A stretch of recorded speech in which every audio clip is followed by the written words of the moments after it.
pregunta. No sé si alguno de los que enseñaron historia acá si la saben la pregunta. Los que enseñaron historia, yo no me animo a decirla. ¿Qué hace Rosa? Rosa se aprovecha, sin averiguar mucho, Rosa aprovecha eso, se lo saca a Reina Fe de encima. Se lo saca a Tenao López, ya estaba poniéndose después lo reemplaza el hermano, pero ya no era lo mismo. Y muere Quiroga. Él no queda ninguno en pie. En ese momento, ninguno de las batallas internas, de las grandes batallas unitarias y federales queda en pie. Al lado queda en Mendoza, queda muy relegado en Mendoza y también subordinado a él, depende de él. O sea, Rosa queda como patrón de todo. Eso lo maneja muy bien. Un hombre muy inteligente, muy ambicioso, lo maneja muy bien. Pero en 1850, Rosa le ordena a Urquiza que cortara el contrabando de este hacia Montevideo, cuando el principal beneficiado era la provincia de Entre Ríos, que era Urquiza. Urquiza se beneficiaba del contrabando. El que negociaba directamente con los ingleses y franceses era el mismo Urquiza, y Rosa le pide, obviamente no había inocencia en Rosas, era como una orden, dejate nomás con esto, el acuerdo es que todo tiene que pasar por la aduana de Buenos Aires.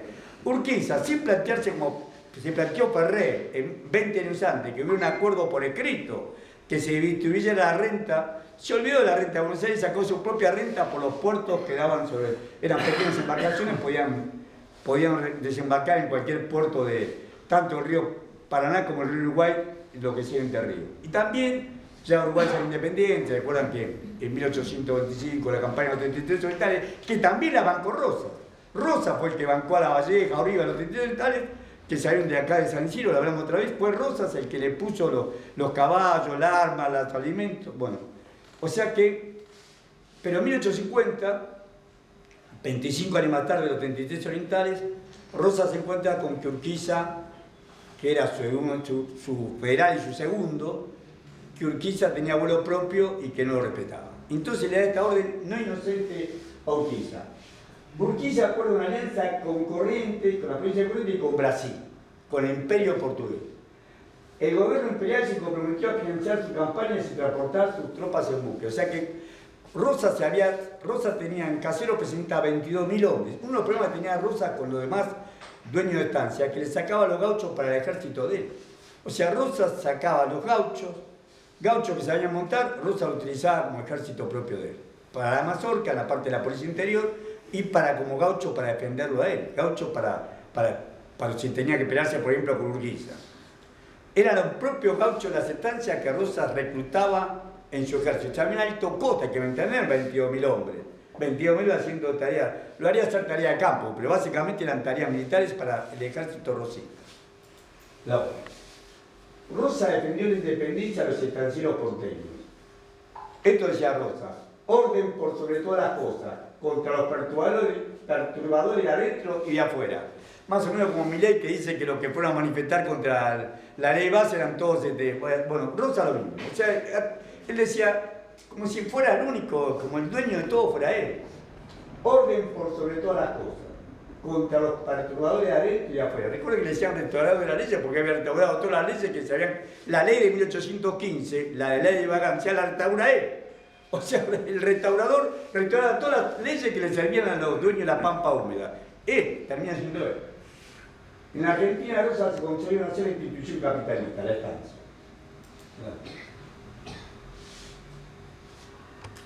Urquiza, que había hecho esta alianza, en realidad termina haciendo alianza con los comerciantes ingleses.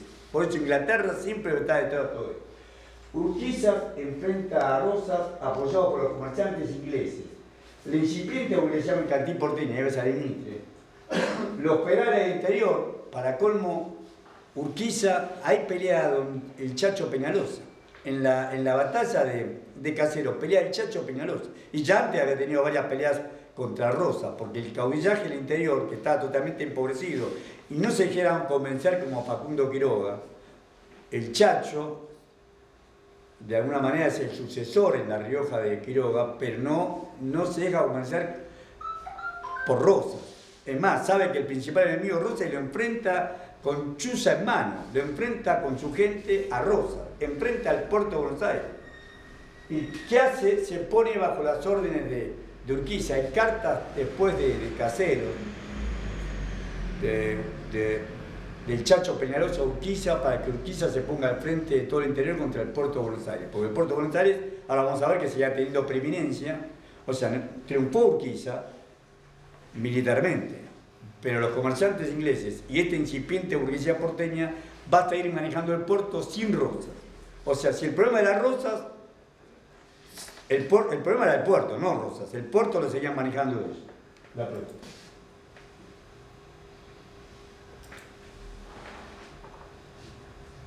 Urquiza vence a Rosas, pero ¿qué pasa? Los dueños del campo que estaban con Rosas y los unitarios que se habían peleado siempre, se unieron contra Urquiza. O sea, los dueños de estancias, ya sin Rosas, inclusive el mismo Anchorena, que está formada parte del trust con Rosas, se unen con los comerciantes porteños, que están los comerciantes ingleses, se unen los unitarios de Buenos Aires, los cajetillas de la ciudad de Buenos Aires, con los estancieros de la Pampa Húmeda. Se unen, todo en defensa del puerto, contra Urquiza. Los intereses de los sectores ricos porteños, estancieros y comerciantes, y surge la figura de Mitre, ídolo de los estudiantes y tenderos porteños. Esta parte de ídolos de los estudiantes y tenderos porteños lo decían los antimitristas. ¿Cómo quiere la Mitre? ¿Qué uno pone Mitre? Mitre, por supuesto, su nombre no hay ninguna duda que era la lógica masónica y era pro-británico. Como no cabe duda que los libros de historia de Mitre no es un mismo autor, son varios autores. ¿Quién se lo escribió? Son varios autores. Cuando uno lee la Guerra de Republiqueta de Mitre, parece Lenin redivido. Cuando uno lee la Guerra de Republiqueta de Mitre, después defiende a las más rancias conservadores. O sea, son como si fueran varios autores. Mitre es un ejemplo de un hombre que ha sido, ahora vamos a ver, funcional en Inglaterra y que logra esta subordinación de la Argentina, que después le va a decir al hijo de Roca, al hijo de ese hijo de Roca, va a decir que la Argentina es la colonia más preciada del Imperio Británico. Para eso, ese camino lo abonó Mitre. Tras la deserción de Urquiza, acabó dos batallas. En 1859, una batalla en Cepeda, cuando se le enfrenta los cajetillas porteños y los dueños de estancia de la provincia de Buenos Aires, se enfrentan a Urquiza. Urquiza lo vence en la segunda Cepeda. La primera fue en 1820, la segunda es en 1859. Lo vence totalmente. Pero sin embargo, ¿cuál es la razón por la cual no lo matan a Mitre? ¿Cuál es la razón? Porque lo vence militarmente y no lo persigue. Lo deja que Mitre vuelva a su casa, él se vuelve a Entre Ríos, 1859. Lo tienen a Derqui como presidente de la República y Mitre se hace nombrar gobernador de la provincia de Buenos Aires, la provincia más importante de Buenos Aires, y lo nombran de gobernador a Mitre.